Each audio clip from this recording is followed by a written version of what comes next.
who is speaking into your life?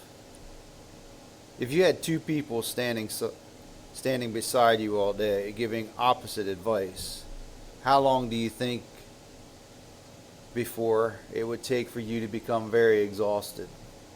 One says, trust God. The other says, you better figure this out yourself. One says, move forward. The other says, play it safe.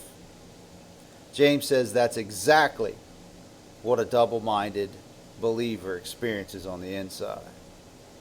James 1:8, being a double-minded man, unstable and restless in all his ways. The RIV paints an unforgettable picture of a man with two heads.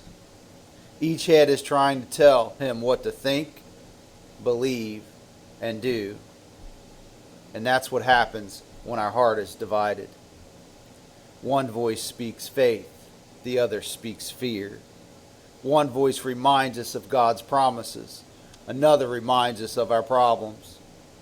If we don't decide which voice has authority, we'll spend our lives exhausted by the internal conflict.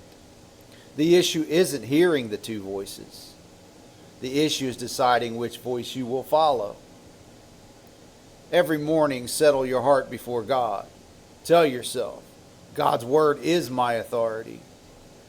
God's promises are true. God's wisdom is greater than mine.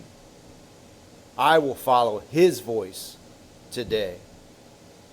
The more often you settle your heart, the quieter fear becomes. Father, help me recognize your voice above every other voice.